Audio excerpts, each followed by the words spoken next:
as to how I changed from an evolutionist to a creationist. It's a very difficult story for me to tell, and I always tell it very reluctantly. So if I stammer here in the beginning a little bit, you must excuse me as I get over it. I don't like digging it all up again. But there are occasions when it is important to show people how God has led in one's life. And so I have to start the story with the very beginning.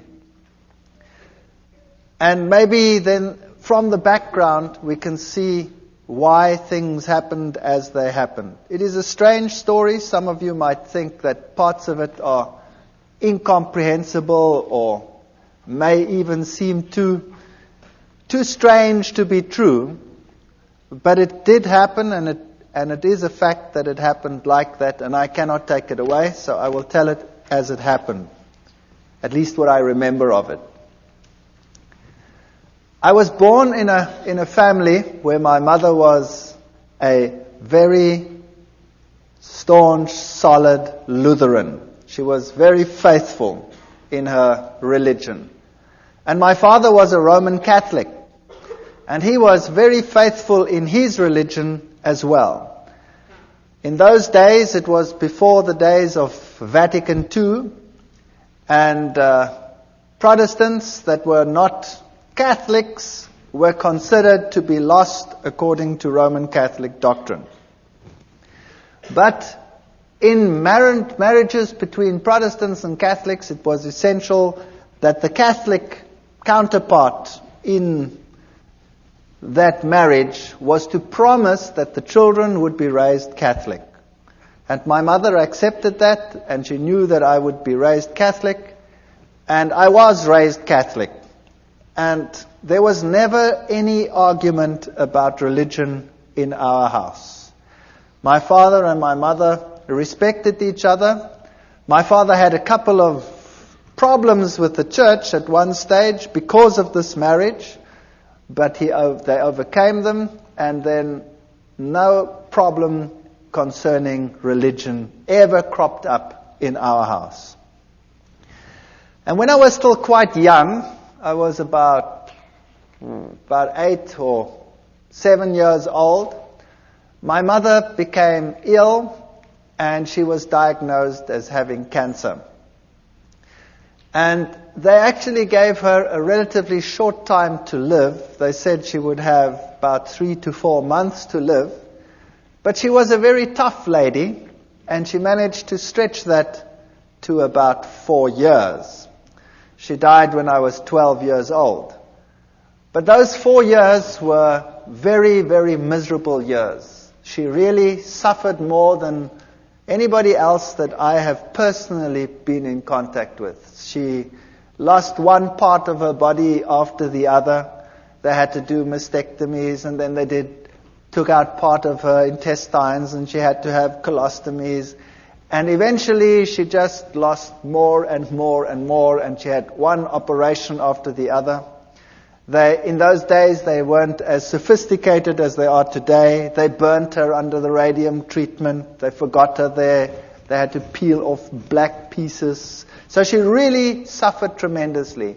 And through all this, she never, ever, ever gave up her faith.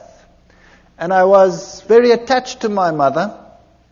But because of all the problems in the house, and a mother that was on the verge of death for a long time, over a 4-year period, there was also quite a bit of tension in the house.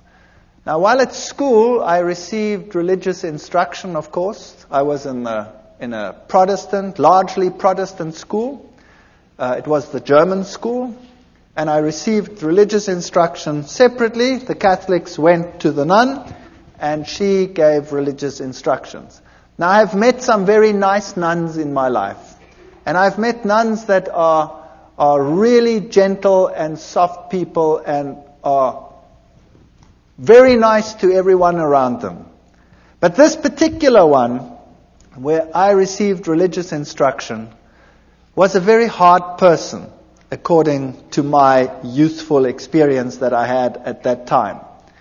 And she would constantly tell me that it was such a sad thing that my mother, who being Protestant, would not see the kingdom of heaven, but that she would roast in hell forever and ever. And I resented this very much because I was very fond of my mother, particularly since she had such suffering in her life. And this carried on for about 4 years, while my mother was sick. And the more it carried on, the more rebellious I became about the teachings that I was confronted with. I used to attend church very regularly. I had to go to church every Sunday with my father. I went through all the things like communion and all the things that Catholics do. And I became so resentful in the end that I used to be incredibly cheeky in the religious instruction class. And I was then thrown out of the class and told that I was to sit outside in the courtyard. And then for a few years I had living hell in that school, because the headmaster was somehow in cahoots with all of this, and whenever he spotted me, he used to thrash me. And I used to take this quite well. I can be quite arrogant, or I used to be very arrogant. Maybe not quite so much anymore, but if you bonks me on the bean, maybe the old man will surface. I don't know. I fight against him all the time. And he used to thrash me, and I remember distinctly I used to bend down, and he used to hit me 1, 2, 3 times, and I used to ask him, "Are you finished yet, or is your arm lame? What's the matter with you?" And he used to get so angry that he used to really whack me, and when he got to 6, then I'd say, "1 more please, because then I can take you to court. You're only allowed to hit me 6 times. That's the law." So I wasn't very popular. But the point arose where I was sitting in the class one day, in the religious instruction class again, and this lady, this nun, told me again that, people who were like we were, and particularly my mother, would go to hell forever and ever. And I got so angry, I took the catechism book and I tore it and I threw it at her feet, and I told her in not too kind a language, even for that age, what she could do with her God. And I was thrown out from that day on a permanent basis, and I had to sit outside in the courtyard, whether it rained or whether the sun shone. And my life in that school was an absolute misery. I never told my parents. Nobody ever knew what was happening. There was another teacher as well who used to call me to the front. Before the class even started, "Would you please come to the front?" And I'd go and stand in the front, and he'd hit me left, right, and threw me out. So I was being thrown out of 2 sessions on a regular basis, and I became an impossible child. I used to sit up in the trees when they come and look for me, the teachers, and I'd have these pine cones, and I used to throw them. Oh boy, those were the days. In any case, my mother finally didn't make it when I was 12 years old, and she died. And then from that time onwards, my home life totally disintegrated. My father married another lady who was a typical stepmother, sort of a fairy tale stepmother.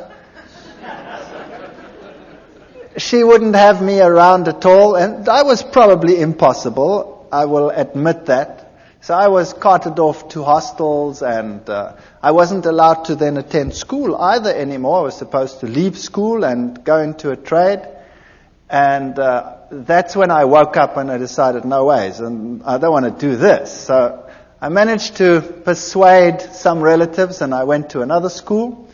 And I went through my school life, and I did all right, not too hot, but not too bad either.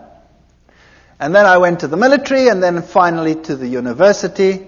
But from the age of 12, I never trusted or believed in God at all anymore. As far as I was concerned, if he did exist, he was a dragon, and I wanted nothing to do with him. And when I came to university, there I studied science and I studied zoology, and I thought this was the greatest thing since sliced bread. And there I found out about the whole evolution theory, and I was at a university that was the bastion of evolution. Evolution was dished up for all meals. Every class had an evolutionary basis. And it's amazing because it started off as a religious university, and it has a big theology school, and yet the science faculty was incredibly secular, and in terms of its teachings, very, very evolutionary. They had some very important names in the listings of their professors, Robert Broom and people like that who had worked with the Taung skull, the human so-called ancestor, and our museums were full of these people, and I really got into the evolution theory, and I thought this was the answer to all the problems. While at the university, I had a roommate. I was in the hostel there, and my roommate was a very nice guy, but he was very new age, even for that time. That's a long time ago. So the word new age wasn't even known at that time. And he was into Scientology. You know the science of Scientology, where they put you on the e-meter and you go through your past lives and through all the problems that you had, and you clear your karma by talking it through and talking it out, and then eventually, then you become God and you've got it made. In any case, he became my best friend. And I had nowhere to go on weekends. I had nowhere to go during the holidays. I always had to work, put myself through university, because my stepmother had convinced my father that he mustn't pay anything, so I put myself through. I had a great relationship with my father years later, so that'll come right, as you can see. Even the worst situations can come right. And on holidays, I didn't know what to do, so I used to go home with this chap to where he lived, 2,000 kilometers away, in another city called Durban. And every holiday I used to go home with him because I had no home to go to. And there I met my current roommate, my wife, who happened to be his sister. Far better roommate than he ever was, I'll tell you. And I have to tell you a little bit about her background. Now you know why I was an atheist. I didn't believe anything. I accepted the evolution theory. It was the answer to all my problems. Now, her background was entirely different. Her father worked in his younger days for a newspaper, and he was sent to investigate all the strange occult occurrences in the country. So he worked for this newspaper, and he had his team and his infrared cameras and all the stuff that you need, and he toured the country from one strange occurrence to the other. He was very skeptical. He believed nothing. He thought it was a big joke, and seances were a big joke and a big fake. And as he attended one meeting after the other, he realized that this was no joke. When he started investigating some of the strange events, and he put up a camera on one seance, he was putting up cameras, and he was always looking underneath for hidden mics and what have you, and something grabbed him. There was nobody that grabbed him, but something grabbed him and beat him up to such an extent that he had an egg-sized boil on the top of his head and was lucky to get away with it with his life. Now, when that happens to you, you start thinking, well, there was some hidden microphone that did that. And he came into situations which were so strange that he became involved in them later. Situations like a house where, when the little child had been sent to bed, the shoes would come walking through the room. And another situation where a newborn baby used to scream hysterically, and when the parents came in, they'd always used to find the baby on top of the cupboard, newborn baby, out of the cot, on top of a cupboard, and they'd walk up and just manage to save the child as it fell down. Now he went to that house and he sealed every single window, and he had his guards outside because he thought, somebody was playing the fool. And he kept the lock and he waited there, and sure enough the child screamed and he went in, and there the child was on top of the cupboard, and he just caught it as it fell down. There was other occasions when in a certain house human excrement was flying around. And he sat in this house and it started howling, and the human excrement started flying against all the walls. Strange occurrences. Witchcraft of the worst kind. There was one house that was plagued by a baboon that used to come in and tear everything apart. That's a big ape. And it tore everything apart, and it terrorized this family, and they could never catch it. And then one day they shot this baboon as it came in, and it ran out, and the blood trail ended up on the veranda outside. And as they came out, the blood trail ended, and there lay one of the workers dead. So this was typical African witchcraft as you find it in Africa, in some places even today still. And this convinced him that there definitely was something going on, and he got into seances more deeply. And then he started learning that, there were higher mediums and lower mediums, the riff-raff mediums for the lower people, the higher mediums who communicated with the better spirits. And this is how he became involved in this type of thing, and then eventually he moved into the New Age sort of movement and became very high up in this sort of agenda. He wrote books on it, and he was very well received in those circles. Later in life, my wife's parents got divorced, and he married a lady who was also very, very high up in the New Age movement. In fact, she is one of the instructors in the Course of Miracles. She teaches people how to become Christs and to perform miracles. Incredibly evil situations sometimes in that house, and the occurrences that happened in my wife's house as a child were very strange indeed. They would have one chair where there was always someone sitting breathing heavily. And they had a cane that used to go walking and a rattling and sort of things like that. She grew up with this situation. To her it was nothing. She was used to it. Now to me it was very strange, and I was an atheist. I didn't believe anything. I tried to rationalize it in a scientific sense. And then when my wife and I got married, we moved to the city where I was in the university, and for years there was no real problem. And then my wife, we had the first child, the second child, and then the youngest child my wife was expecting when my father-in-law came to visit. And he moved into an outside flat that we had, an apartment, and there he stayed with us. Now thinking back, I know that this is where it all started. Because if you have an occult presence, then you will have this influence on your home for a long time. I can perhaps tell you that when we were just married, we moved very close to them, and there were very, very strange occurrences in our house. Absolutely horrendous occurrences on some occasions.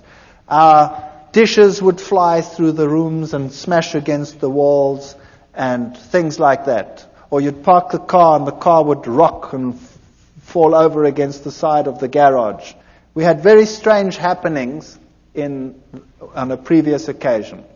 But you forget about those things, and later on you rationalize them as well, and you say they didn't exist or they were strange. When my wife was expecting this last child, when my father-in-law moved in, she became very ill indeed. So ill that we didn't think that she would survive. And she was in hospital, in and out of hospital, and on a respirator, and she was very, very sick. And then we decided that there must be something wrong with this pregnancy, and the doctors had a look at it, and they said that the best thing to do would be to have an abortion, because the child was probably dead. They didn't have a scanner at that stage in those hospitals, so they couldn't tell properly, and they didn't know whether this child was perhaps dead. So we decided that we'd have to transfer to another place where they could do a scan, which we then did.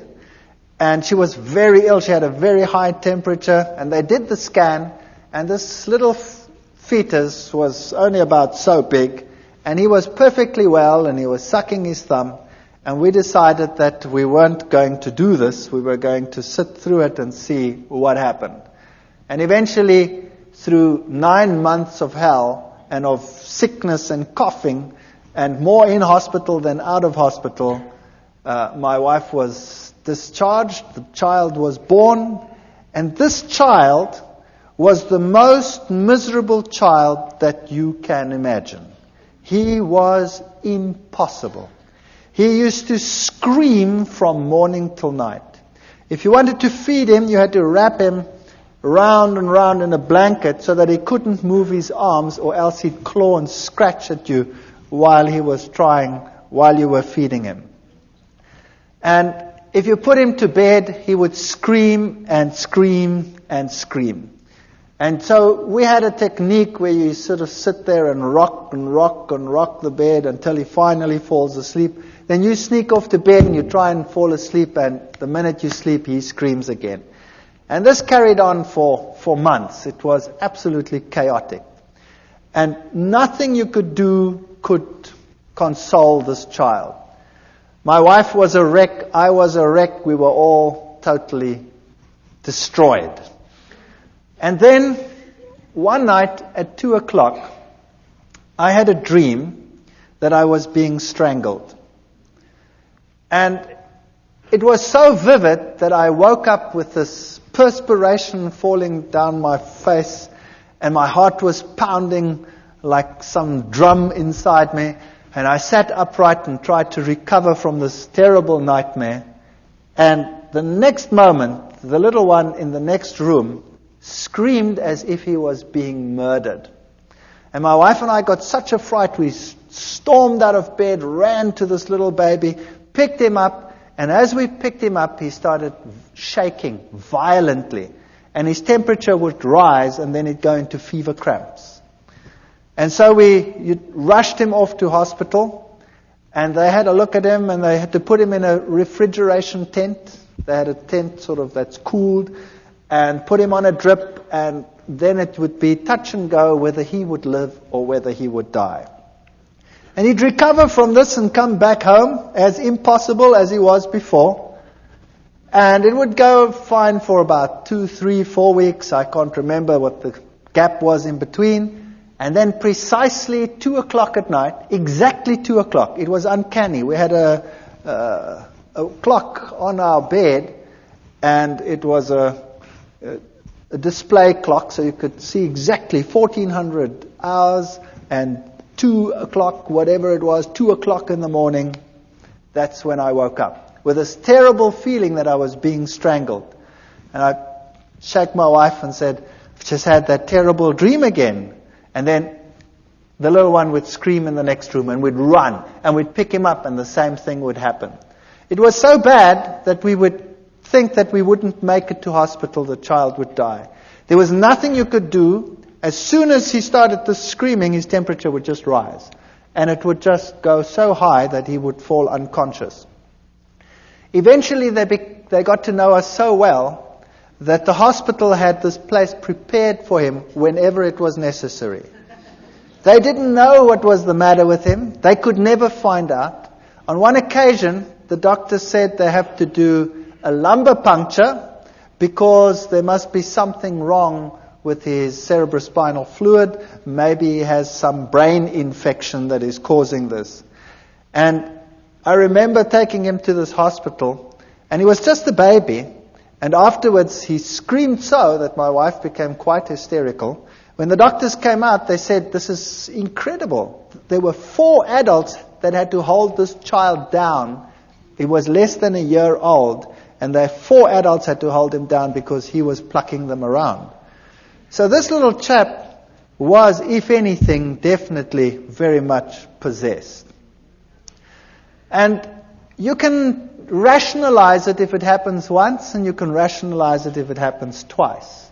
But if it keeps on happening for weeks and months on end, that at precisely 2 o'clock you have an experience in one room, and then immediately thereafter there's a scream in another room, then the law of statistics tells you that no matter how atheistic you are and no matter how scientific you try and be about this issue, the two incidences are connected. And I was sitting in the hospital one day. My wife and I took turns to be with the little one, and he was in a very bad state. And it had happened for the umpteenth time. And there I was in the hospital, and I was marking papers. I remember it as if it were yesterday. I was marking. And all of a sudden, in this refrigeration tent, this child started shaking. And he started getting one of these attacks and fits in his bed. So I went and ran and called the nurse, and I picked him up. And he shook so that he tore the drips out. Now, this child had been on so many drips that they couldn't find the veins anymore on his arms or on his legs, so they had to put it into the veins here on the head. And he shook so that they tore out. Now I've got this child in his fit, and I've got this child with his thing torn out, and he tore the vein completely, so the blood was running down his face. And it was such a horrible sight that I went crazy. I couldn't handle this. And eventually he calmed down, and they put him back in the tent, and they got the drip back in, and he managed to survive the night. But that night I sat there and I said to myself, what can I do? There is no medical help. Nothing can help us. And the two incidences must be connected. Where do I find help for this situation? And they tell me, once a Catholic, always a Catholic.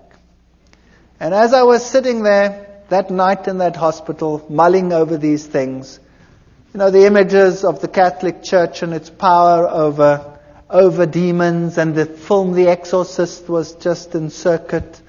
And I thought to myself, perhaps I can go back to my old church and ask them to help me. So I made a resolution that I would do that because I had no other way out. And the next day I went to the Catholic Church, and the Catholic priest was sitting in his room, and I remember this as well too. He had the glass there, and there was a brandy bottle there, and he wasn't too sober.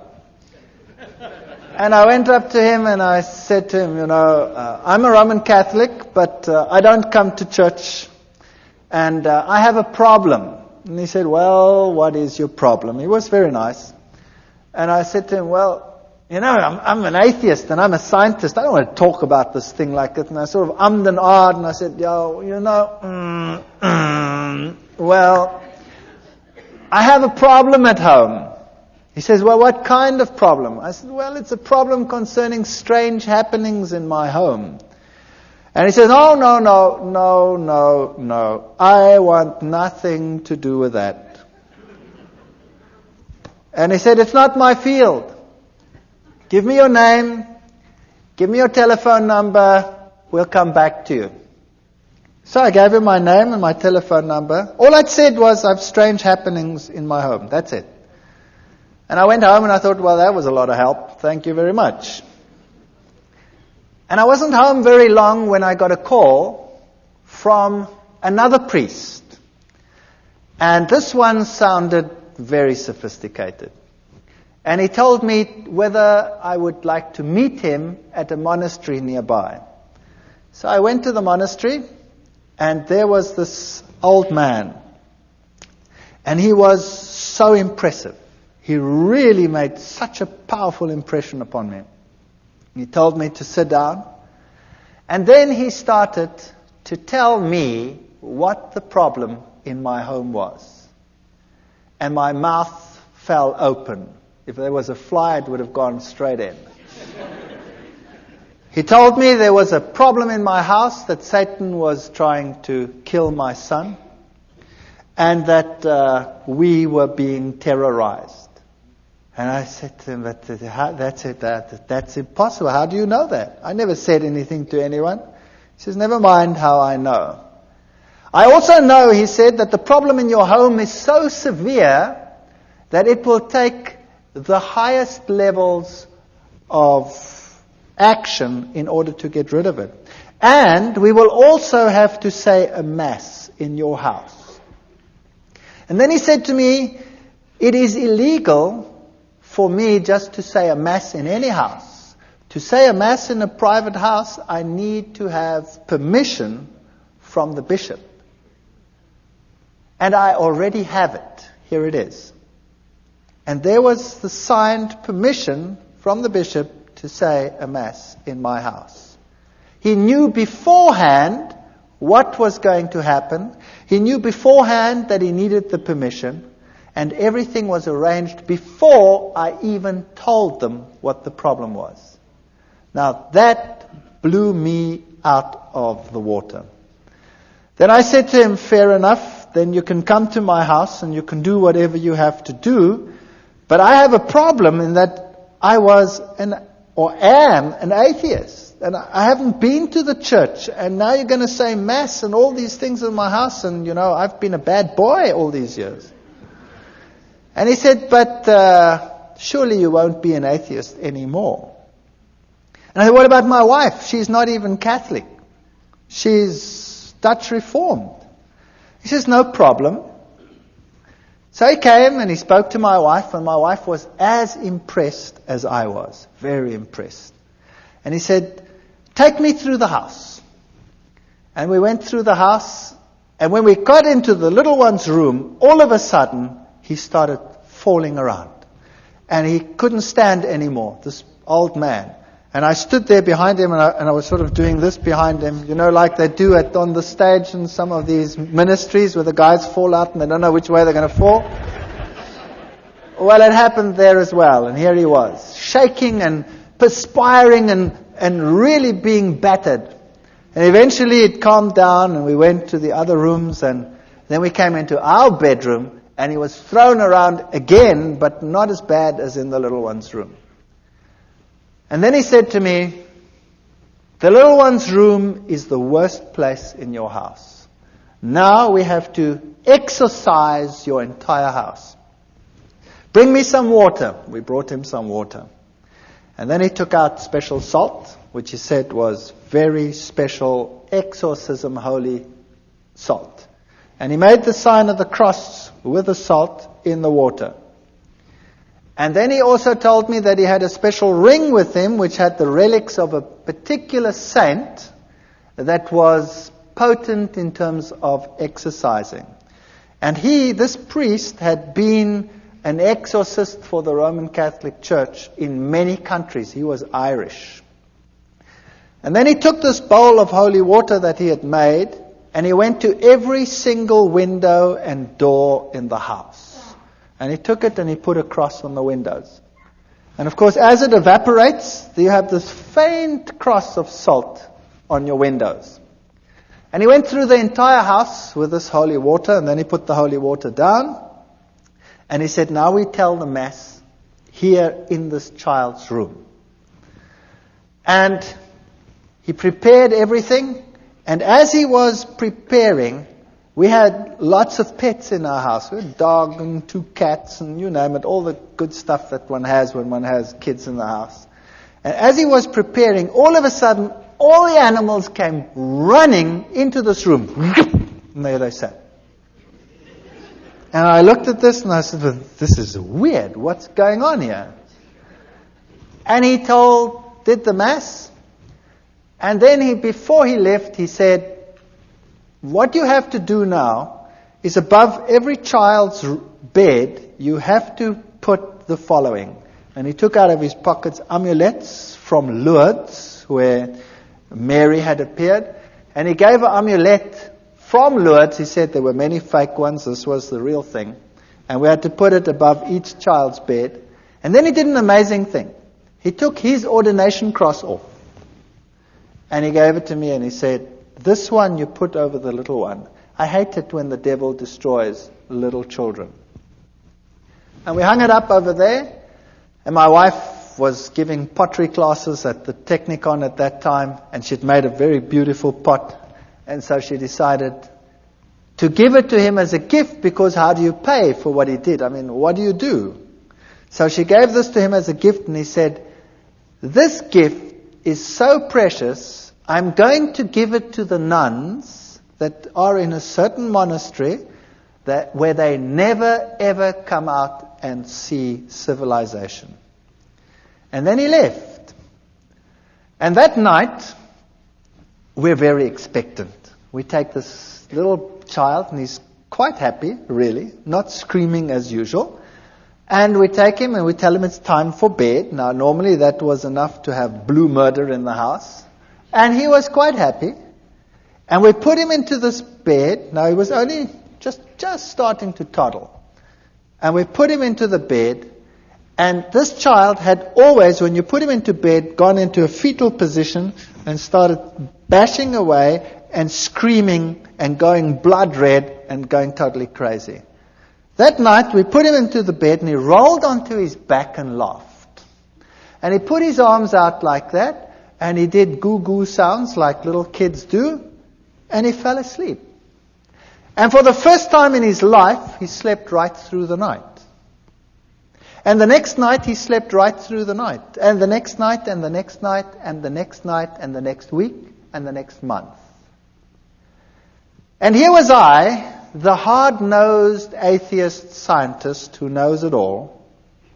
And here was peace and quiet in my house. And then I realized that I do not know it all at all. And I said to myself, now what am I going to do?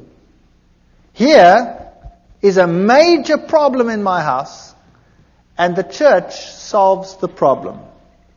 Now, am I going to ignore it? Or am I going to say, there is a God, and I have a responsibility towards this God? And I wrestled with this for a number of months. I really wrestled with it. And my wife wrestled with it. And then I said, well, I have no choice. I have to go back to the church. Fortunately, my oldest son was at the point where he has to go to communion classes, so that gave me an alibi to go to church. So I went to church, and one or two students, it's a small university town, still say, what are you doing here? I said, well, my son has to go to communion, you see.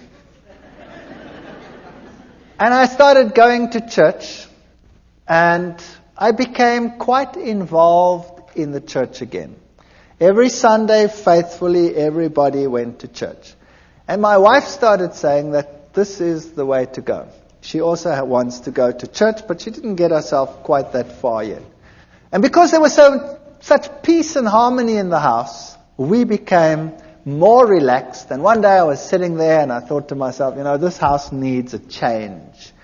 And typical German, I said to my wife, if we did this and that and the other, then, we could do something with this house. And I climbed into the roof and looked what was a bearing wall and what was not a bearing wall. And then I just took a sledgehammer and smashed out everything that irritated me. And we decided to restructure the whole house, which we did. I managed to accumulate some money, and I wasn't in great problems. And then we redid our entire house. And during the process, I had to go and see a man for the kitchen. I wasn't really involved in the church yet. I'm sort of in the stage of, I don't really know, but. And the man who did the kitchen came and said to me, by the way, I walk with the Lord. And I still remember distinctly thinking, oh brother, another one who walks with the Lord. And I said to him, okay, that's fair enough. You walk with the Lord. I was very cheeky. You walk with the Lord, but I just want a kitchen. Is that okay? And he said, yeah, okay, that's okay. But can I give you this? And he gave me a pamphlet. And, well, he was a nice guy, and, I stood with the pamphlet, and I put it in a drawer. And I said, well, I'll read it later. And then he put the kitchen in, the house was finished, and when this was all done, I started going back to the church. And this carried on for a period of 1 year. And I faithfully went to church regularly. And I always sat there on a Sunday morning and I marveled at all the things that I knew were happening in the Catholic Church. I went through the catechism again as my son went through the catechism. And I wondered at the same ritual happening every time. You know, the host going up, the change from bread to divinity, the little box with the red light where God was. And I started puzzling as to why God wanted the same things over and over again. And why He was satisfied with the same ritual over and over again. But I was convinced this was the truth. I was convinced Catholicism was God's representative on this earth because it had solved a problem in my home. But I wanted to get to know this God. And I wanted to know what it's like to have a relationship with this God. And I looked at the charismatic movement where they had the slaying in the Spirit, and I thought to myself, isn't that perhaps the experience that one must have in order to know that this God really exists? Because I don't really feel Him. I don't know where He is. But on the other hand, I'd always been so skeptical of this, and I'd always said to myself, these people with their religious crutch.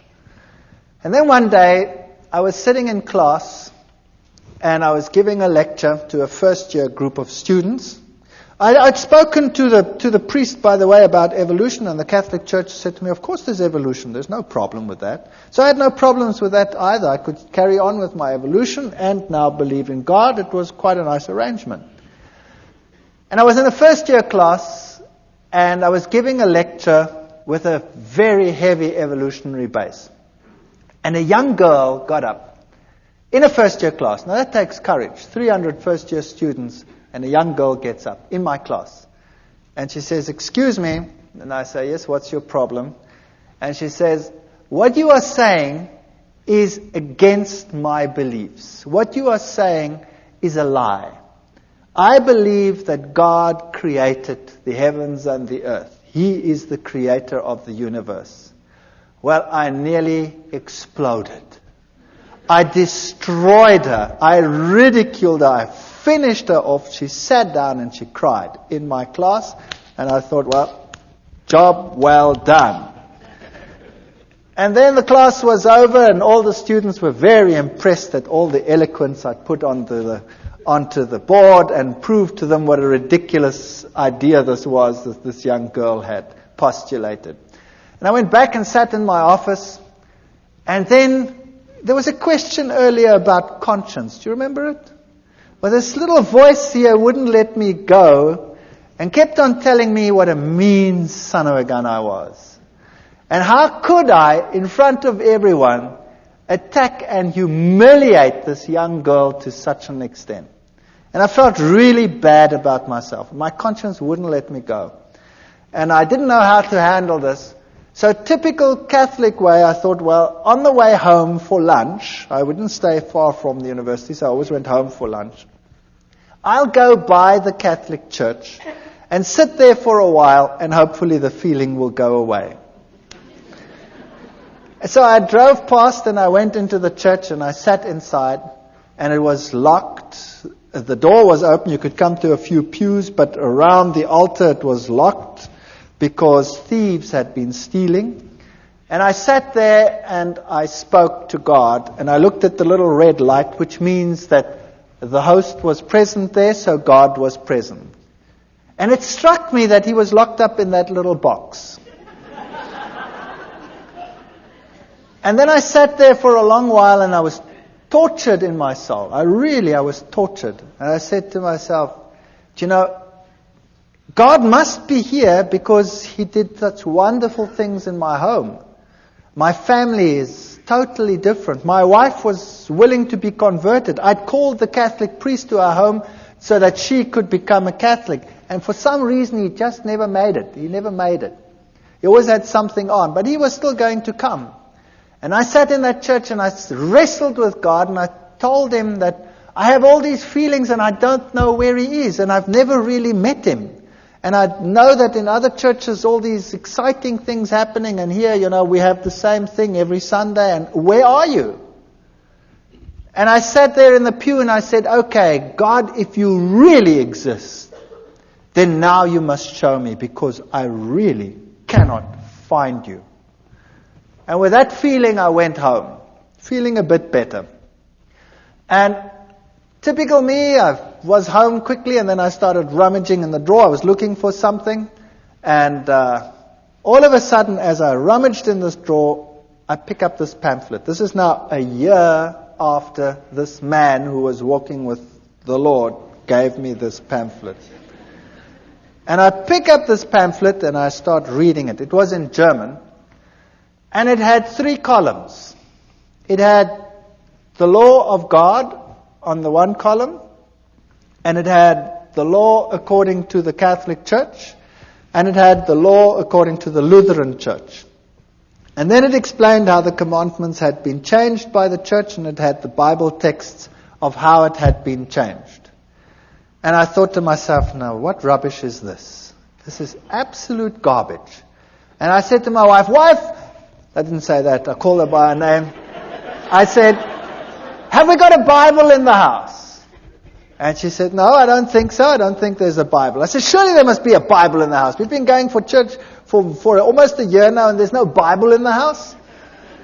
There were lots of catechism books in the house. So I grabbed the catechism book and opened it up and looked, and sure, the commandments as on the pamphlet were identical to those in the catechism book. And then I remembered an old box that an old lady that had died had left me. And I'd put it in the garage after having sorted out some of the things. And I remembered there were a whole lot of books, and I knew that little old ladies probably would have Bibles. So I went outside in the garage, rummaged in this box, and sure enough, here was an old Bible, an old German Bible. So I went inside and opened it up, and there it was. The 10 Commandments were totally different to what they were in the catechism book. And this puzzled me.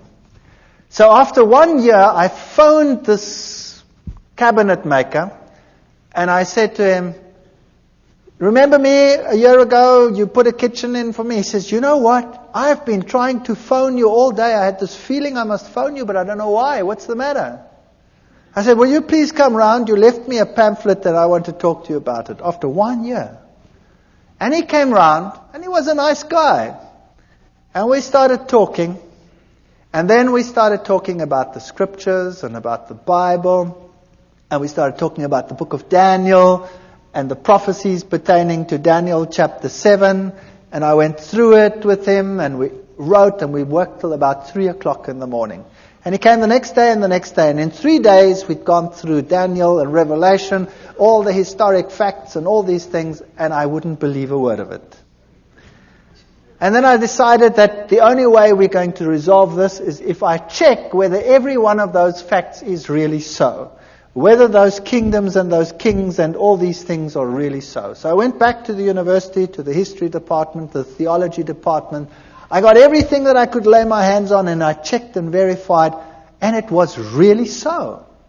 And then I started finding out that the little horn of Daniel chapter 7, if you take it as the Bible says, can be none other than the Roman Catholic Church. What a shock that was to my system.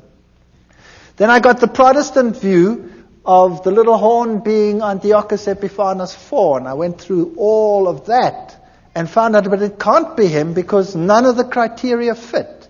And also how the scripture had been changed on some of these points. But to be fair, I invited the Roman Catholic priest to my home. And I said, would you please come to my home? I have to talk to you on an issue. And he came. And my wife was there and I was there. And I took the Bible and I took the chapters in Daniel and I went through with it in detail, and I showed him the change of the commandments and all these things. And then he said to me, I can't talk to you on this issue because I'm not into scripture at all. And I was stunned. Here was a priest and he was not into scripture. He says, we have some specialists who are into scripture. But it doesn't make any sense to me, he says. And then he left. And then I had the ministers of other churches, and we argued right sometimes till the late hours of the night as to what the little horn was.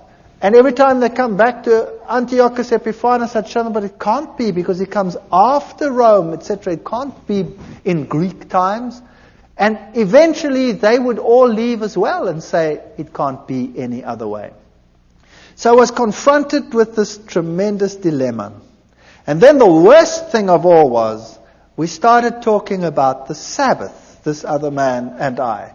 And we went through the whole Sabbath thing. And then I said to him, but this is ridiculous. How can you keep a commandment which you keep because the Lord created in 6 days the heavens, the earth, the sea, and all that in them is? That's ludicrous. Everything came into existence through evolution. And he said, no, it came into existence through creation. God created it. And the little girl pops up into my mind. And I said to him, but that's rubbish. He says, I'll prove it to you. I said, you try. And he tried. The next day he was at my house with a pile of books like this. All on creationism. And he gave them to me. And I remember going through those books.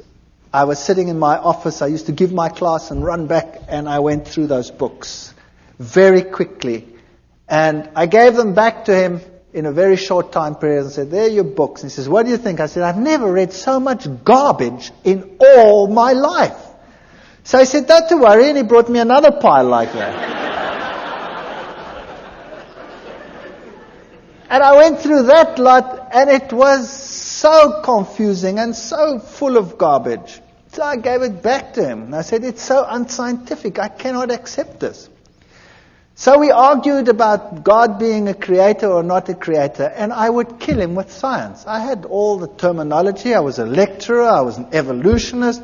I knew what to tell these people. I've been trained to wipe out people who oppose, the scientist on any of these fields. And he got so frustrated with me. And then one day he was so frustrated, he said, you know what? I said, what? He says, I haven't got a problem with evolution creation. You have a problem. You solve it.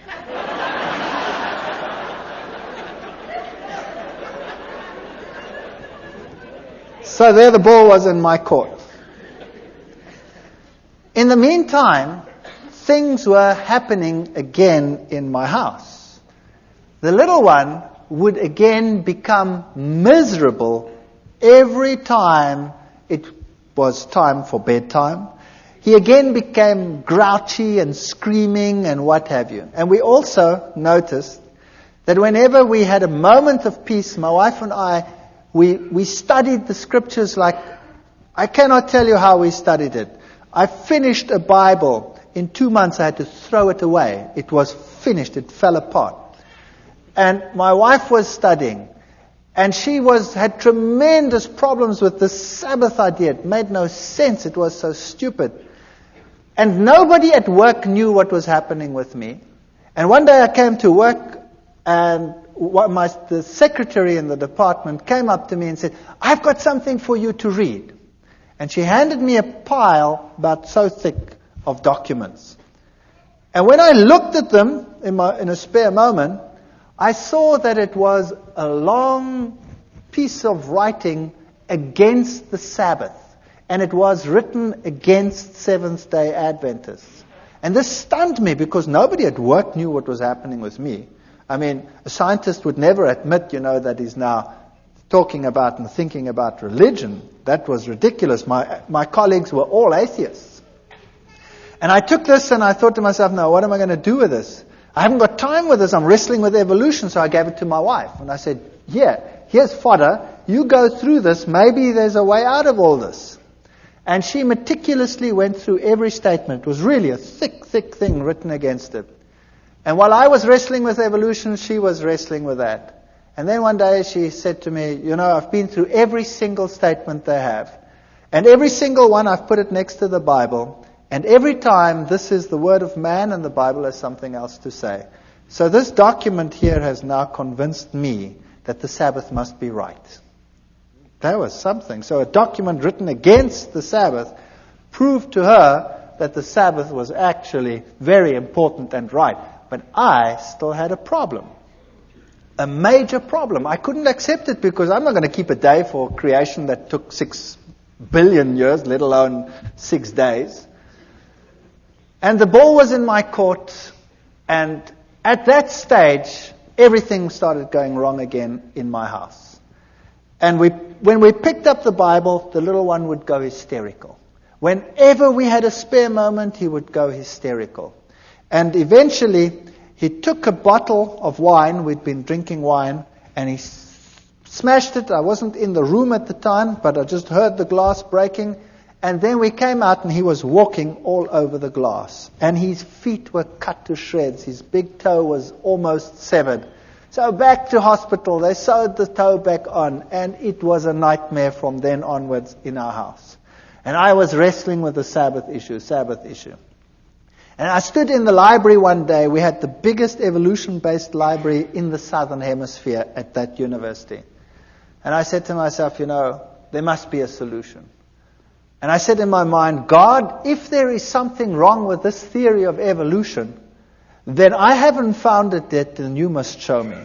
Because nobody else can show me. And I went into this library, took out a book, and as I walked out the door, a colleague stopped me and he said, hold it. There's another book you must take, which is the same book as that one, but the new edition, it's on the back shelf. Very strange. So I went to the back and I took that edition as well. I took them both and I went to my office. And then I started reading. But I started reading them both at the same time. And then as I looked at the one, the old edition would say that there is a major problem with the cetaceans, with the whales, because they appear suddenly in the fossil record fully formed. And there is no evidence that the one gave rise to the other. The new edition would couch it all in scientific terminology, would say cetaceans have an ancient origin and evolved from such and such to such and such and such and such and such and such. And I went through them, one model after the other, and the old one would admit to the problem, the new one would never admit to the problem. And that's when I started thinking, wait, there's something wrong here. There's something fishy here. And whenever I went into the library, it was if some miracle would happen. I would take out something, and the very next thing I would take would be exactly the opposite on the same issue. And very quickly I had a big pile. And then I was giving classes at that time in genetics, and I started thinking about this. And then I started working out this genetic thing, and much as like we did over here. And I started thinking about what are the problems. Let me now objectively, just for once, sit down and think, what are the problems? And I came up with such a pile of problems that it stunned me. And something must have been helping me, because the problem list was so enormous, it was unbelievable.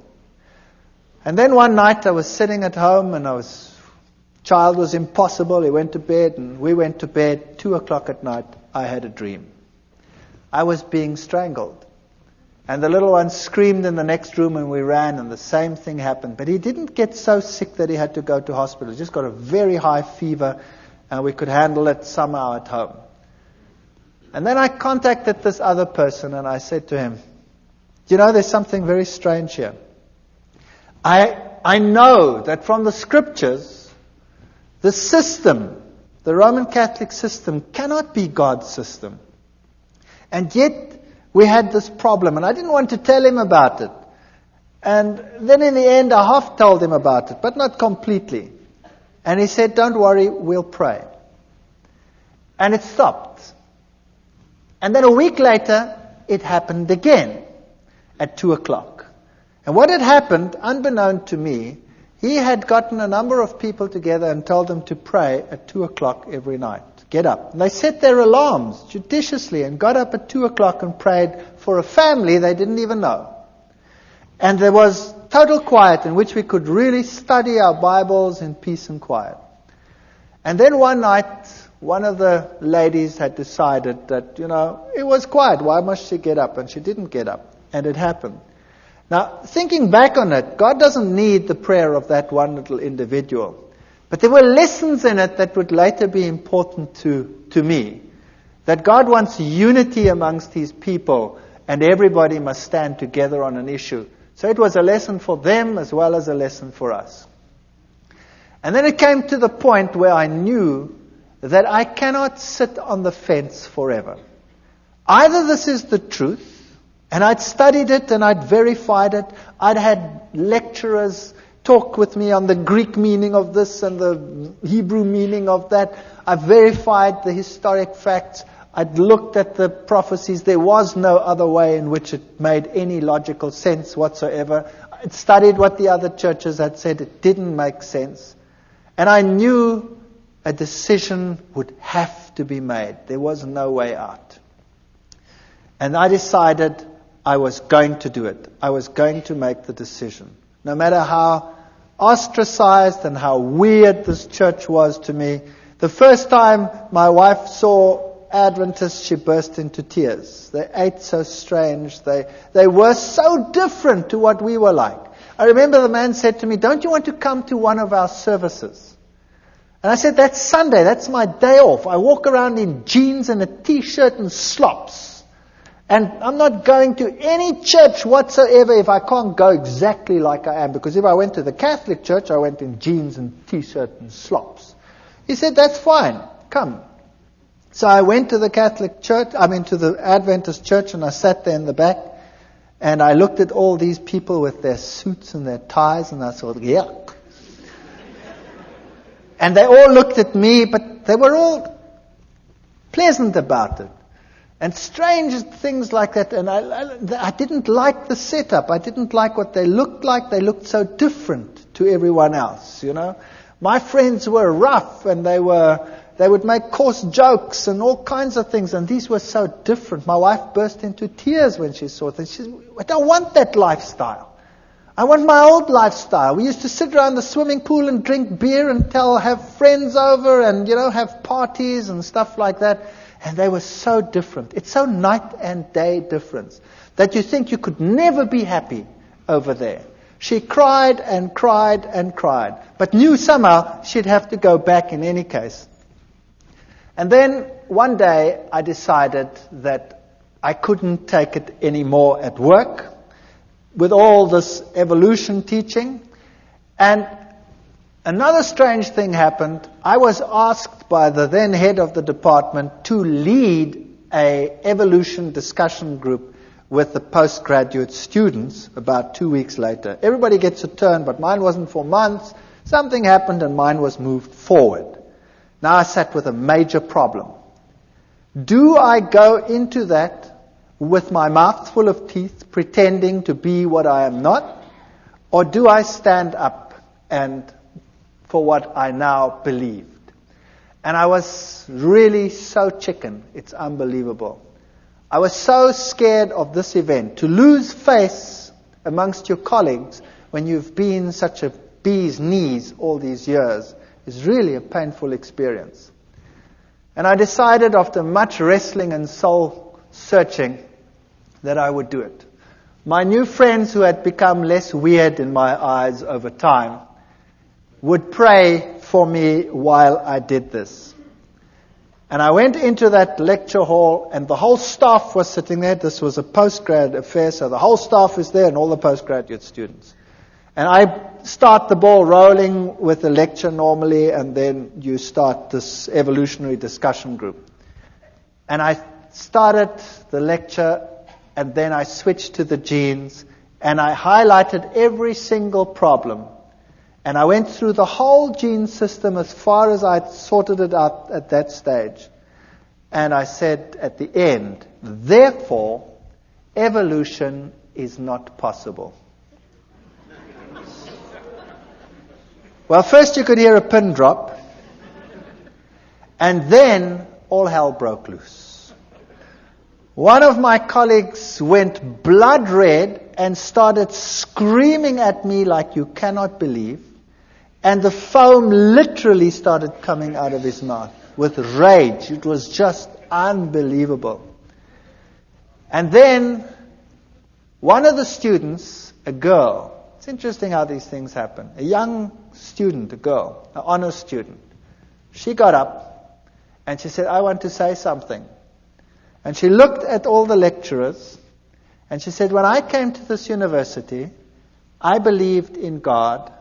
I had a good life. I had a good relationship with God. And now I believe nothing anymore. I've lost my faith. My life is falling apart. And you have robbed me of my faith. And now Dr. Veith is giving this lecture and showed me now that you had been misleading me. Can you imagine what happened in that department? That was the end. My life was not worth 1 cent in terms of my scientific credibility. I was finished. When I walked down the passage, my colleagues would turn around and walk the other way. And I decided there and then that it was impossible for me. Then we had a meeting, a special meeting where they decided that the basis of all teaching must be evolution. And of course, I couldn't go along with that. So I decided I would resign. So I resigned. And the head of the department said, you can't just do this. I mean, I had a lot of students, and I was quite popular amongst the students. And I had most of the postgraduate students were under my supervision. And then the rector of the university called me in. And the rector said I must come to him. And I thought to myself, wow, now I must go to the rector. What do? I've got nothing decent to wear. I've never possessed a suit in my life. I bought the suit to go and see the rector. Can you believe that? And when I put on the stupid suit to go and visit the rector, something struck me between the eyes like a hammer blow. It's just a personal thing for me. I thought to myself, now look what you're doing, you idiot.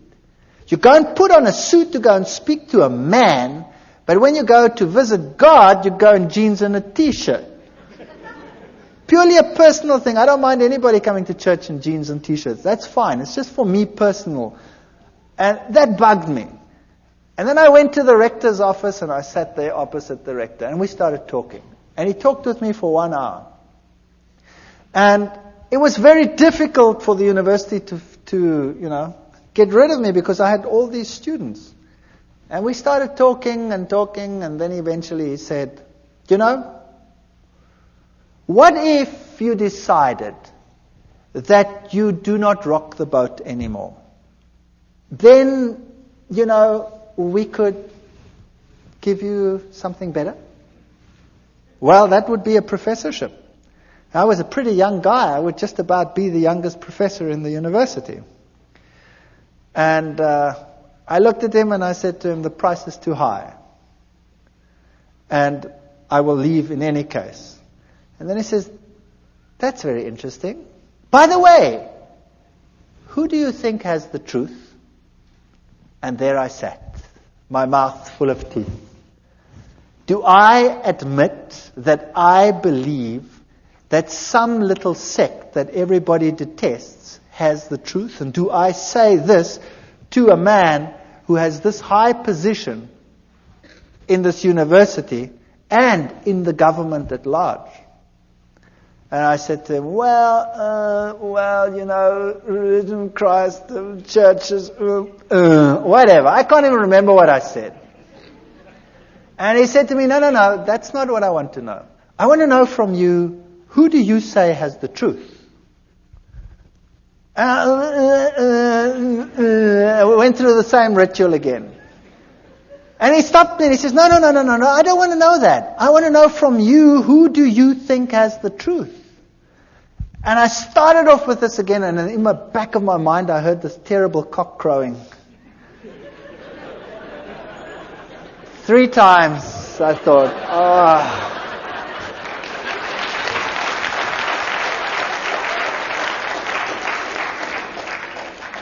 And I said to him, I think it's the Seventh-day Adventist church that is preaching the truth. And I thought, now that's it, I'm a dead man. And he said nothing, not a word. He just said, thank you very much. Congratulations on your choice, and I hope things go well with you. And that's it. And I've resigned from the university. And I put my house on the market, and the very first guy that walked into my house said, "Wow, what a house!" and he bought it. The very first guy. And there I had this money, and I knew now my scientific credibility in the world was over. University was a career that I'd given up for my faith, and God would take care of me from now on, and things are going to be just honky-dory. I'm going to now take this money, and we're going to do something great with it. We're going to start a little farm somewhere, and we're going to get people to come, and we're going to witness, and we're going to do great things with all this money. And I got some guys together, and we started this thing. And then we planted wheat, and the wheat grew like crazy.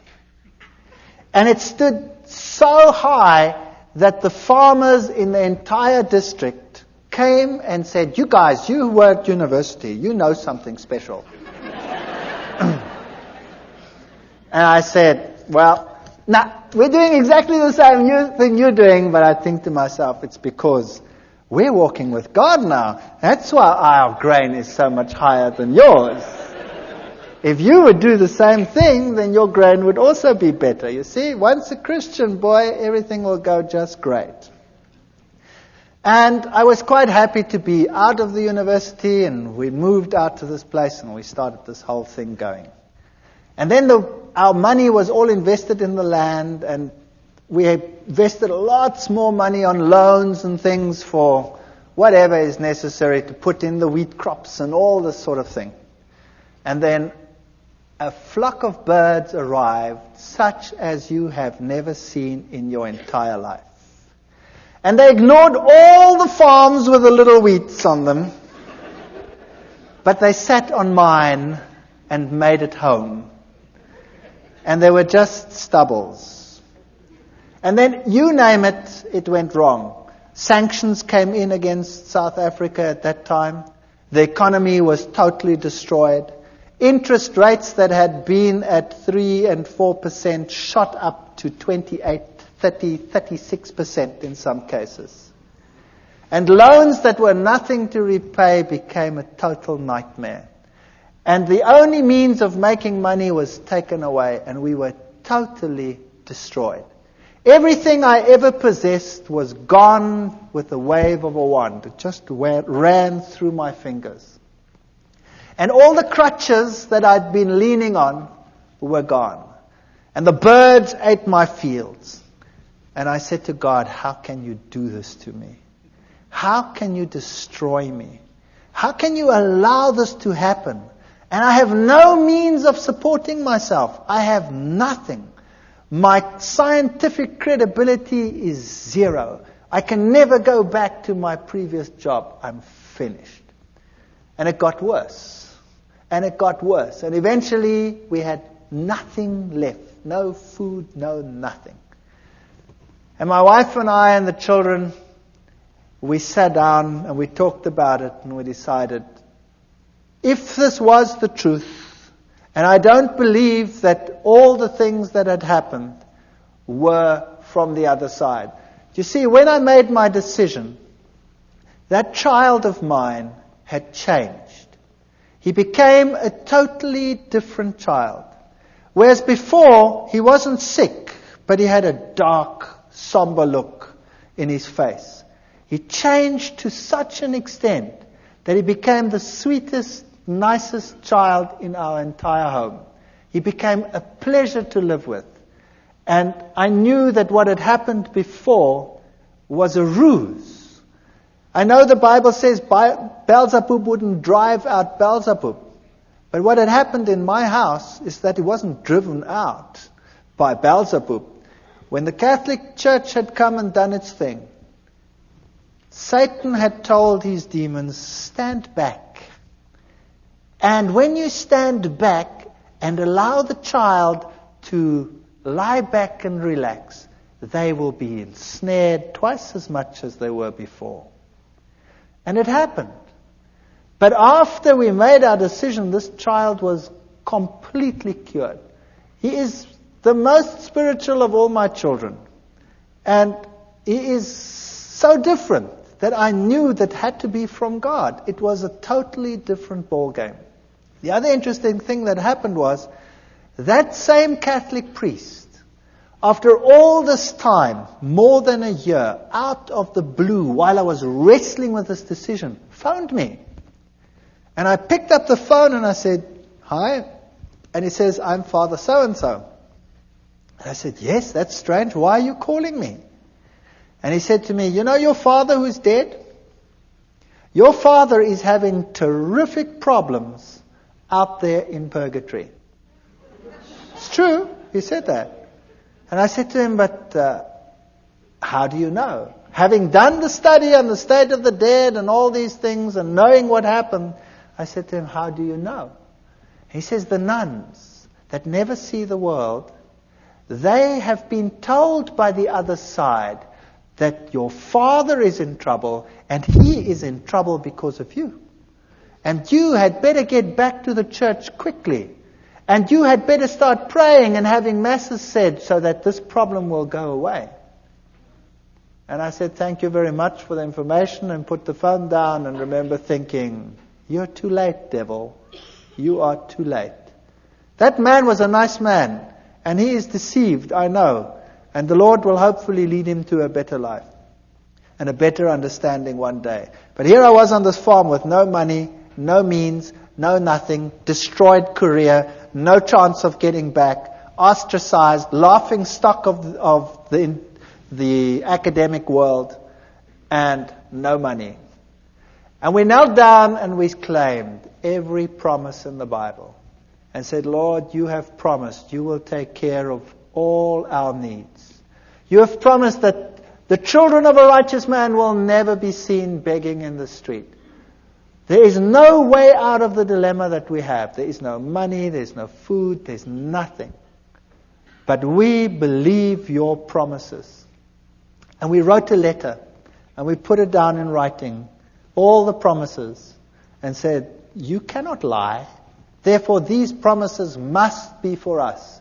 And if our life out here is destroyed and our farm is destroyed, then so be it. There must be something else that you have in mind." And then we went to bed. And the next morning at 8 o'clock, the phone rang, and a professor from another university phoned me and said one of his colleagues has got a major problem and has to go away and has to take extended leave for a year. And they need someone to replace immediately, and the subject being taught is exactly the same field that I was in. And I said to him, "Well, what do you want me to do?" He says, "Well, you could come and give the classes." And I said to him, "But, what about, He says, "Never mind, as long as you stick with science, and who cares, it doesn't matter. You come and would you do that for us? We're in a jam and we need someone and we know that you're available." And I said, "Well, that would be great. Thank you very much. When do I start?" And he says, "Well, we'd have to get it through the committees and probably in 3 months' time." And I said, "Okay, thank you very much." Put the phone down and said, "Nice try, God, but in 3 months' time, I'm dead meat. I've got nothing to eat." And I was so depressed. And then about 20 minutes to half an hour later, the phone rings again. And it's the same man. And he says to me, "Something strange just happened." I said, "What happened?" He said, "I went to the rector's office to have him sign this thing so we can start the ball rolling. And the rector says, I have no time. I have no time for committees to call them together to get the process rolling. What is it you want?" And I explained to him what I want, that I have to replace it. And he said, "Come here, I'll sign it." And he signed it and he said, "Appoint the man. He can come tomorrow if he has to." So I said, "Wow. So when do I start?" It was Thursday. And then he said, "Monday. You start Monday." I said, "I start Monday?" And I was in another little town, and I had a farm, and there were cows. I was bankrupt, and who was going to take care of these stupid cows on the farm? And 10,000 problems to be solved in one weekend. Impossible. And I put the phone down, and I said to my wife, "I've got a university job. Only for a year, probably, but it's okay. We've got something to go to. I start Monday, but who's going to take care of the rest?" So, we pray. And we said, Lord, you have one solution. Surely you, knowing everything, must have the other solutions. And we had hardly finished when there was a knock on the door and a young couple arrived. And this young couple said that they were farmers in another country to the north of South Africa. And they were Seventh-day Adventists. And they had been working for another farmer, and he had told them if they are not prepared to work on the Sabbath, they must go, and he'd kicked them off the farm. So he had lost his job because he kept the Sabbath. And he said to me, I've got nowhere to live, I've got nowhere to stay. I said, would you like to live on this farm? And he said, sure. And I said, I can't pay you anything. He says, that's okay. You don't have to pay me anything. Can I live here? I said, sure, you can live here. And whatever you sell from the milk, you can keep that for yourself. And I thought I would pay the interest of all the loans that I have with my salary. And it was solved within 24 hours. There was a man on the farm who wanted to live there for nothing and take care of the farm and live off the proceeds. And I had a job at the university. And I went to this university and I started teaching. And for the first few weeks, of course, I had no salary, no money. Also, another miracle within that same period, I got a house in the middle of a month. And I didn't have to pay till the end of the month. My kids went to school and they got clothing, school clothes. They wear uniforms in my country. All the clothes, all the sizes. We'll put it on the bill at the end of the month. But I had not 1 cent to even buy a little bit of food to carry on. And then I got into the car. And I don't tell people that I'm in financial trouble. I got into the car and I was driving around, and we'd been driving, the last bit of gas was just about going. And my daughter says, what's this here? And she picks up 150 rand. That then was the equivalent of about $150 in the back. She says, it's lying on the floor. And the next week there were another 150. I don't know how it got into the car, but it kept us going until my first salary check arrived. Now I can tell you, this is the real truth. There were times when we had very hard times, when we had virtually no money. All my money went into interest payments. And there were times when we really ran out and had no food whatsoever. And I remember one day sitting around a table with no food, praying to the Lord and thanking Him for what we were about to receive. And this is the truth. When there was a ring on the door and we went outside and there was no one, but there was a basket full of food on the floor. And this is a fact. I want to tell you something, that if you know the living God, your road might not be a rose garden. You might not have the best of everything you need, but your water and your bread will be sure, and He will take care of you. While I was at that university, I was only teaching for 3 months when riots broke out within the university. There was such chaos in my country. There were riots everywhere. The rector ordered postponement of the exams. And then it didn't fit the timetable. Somehow it didn't fit. And one day I had to write earlier. And all my exams were on that day. And this head of department called me in then, and I said to him, what must I do now? I've finished here. I've done everything that I must do. And for 6 weeks there's nothing going on, just riots on this campus. No exams. I've got no exams coming. What must I do? He says, go away. Go to the moon for all I care. And come back in 6 weeks. And in the meantime, somebody had arranged for me to go away for 6 weeks to the United States and to other places to look at all the petrified forests and things in the world. And I'd said to him, forget it. It's impossible. I've just started a job. I can't go and tell the man I want to go away for 6 weeks. And there were the 6 weeks. And I could go on the study tour. You saw many of the slides here. I could tell you one story after the other. I could keep you busy all night. I want to tell you that the Lord intervened with such power in our lives. And as we went through life again, back at the university, they started respecting me for the science that I was doing. And eventually I was given a permanent position. And eventually I started right at the bottom again. I was senior lecturer, here I was just a lecturer. And eventually I became a lecturer, and then a professor and head of department. In spite of what I believe, in spite of what I say. So if you think that God cannot take care of you, I want to tell you, He can do anything. I am in a secular university. I'm a professor and head of a zoology department in a secular university. I teach and preach creationism, which is impossible in terms of human imagination. And in spite of it, I have that position. Never be afraid to stand up for the Lord and for His truth. If you are genuine, God will take care of all your needs. I don't know whether it will be forever. Sooner or later, someone will close the tap. But it doesn't matter. The Lord will have something else. And He is offering the same to every single one of you. Take a step for what is right. Do what is right. And the Lord will fulfill every one of His promises. Thank you.